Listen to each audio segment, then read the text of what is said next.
C'est l'heure de notre chronique sans frontières, direction Moscou, où nous allons retrouver en direct Luc Lacroix. Alors c'est vrai qu'on se demande souvent si les hommes ou les femmes politiques disent toujours la vérité. En Ukraine, Luc, on a une méthode un peu particulière. Bonjour. Bonjour, oui, en Ukraine, un tout nouveau président a été élu il y a quelques mois et il avait axé sa campagne électorale sur la lutte contre la corruption. Sauf que voilà, ce sont les députés de sa majorité qui sont désormais accusés d'avoir reçu des pots de vin. Ils contestent ces accusations et pour se défendre, ils ont accepté de se soumettre au détecteur de mensonges, comme vous allez le voir dans ce reportage. Nous sommes en direct, salut à tous. Cet homme, à qui l'on met un capteur de fréquence respiratoire, vous pouvez expirer? C'est le chef de la majorité au Parlement ukrainien. Ce jour-là, David Arakamia va se soumettre au détecteur de mensonges pour la télévision. Fermez vos yeux jusqu'à avoir mal. 1, 2, 3. Vous pouvez ouvrir et répondre par oui ou non à des accusations de corruption. Avez-vous reçu de l'argent contre un vote dans l'intérêt des oligarques d'origine russe? Non. Notre tâche consiste d'abord à supprimer toutes les charges pesant sur tous les membres du Parti serviteur du peuple. Je suis sûr à 100% que tout le monde peut passer un test au détecteur de mensonges. Les membres d'une commission de la Rada, le Parlement ukrainien, sont accusés d'avoir reçu des pots de vin en échange de leur vote pour bloquer une loi anticorruption. Pour éteindre la polémique, le président ukrainien leur a demandé à tous de se soumettre au détecteur de mensonges. Le premier à l'avoir passé est Alexandre Dobinsky. Mais la validité du test fait débat.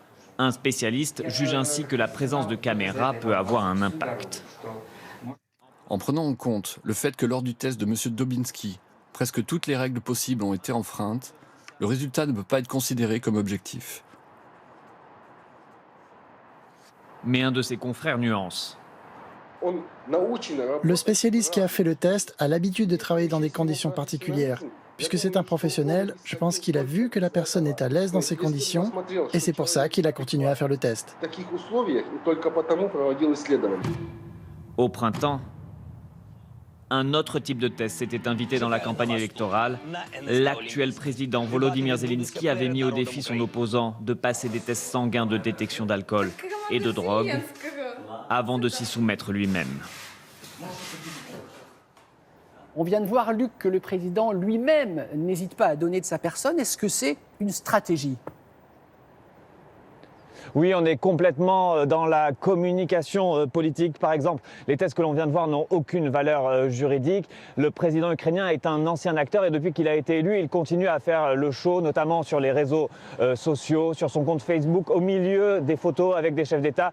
On peut le voir à la salle de sport. Et puis, il y a quelques semaines, il a organisé une conférence de presse marathon. J'y étais et je l'ai vu répondre aux questions des journalistes pendant 14 heures. Alors bien sûr, il y a cette endurance et puis surtout, ce qui est étonnant, c'est de voir le plaisir qu'il a à être devant la caméra. L'objectif, c'est de créer une complicité avec le public à un moment crucial pour lui, puisqu'il doit prendre des décisions difficiles, comme par exemple le retrait de petites zones clés, le retrait militaire de petites zones clés qui a été annoncé hier.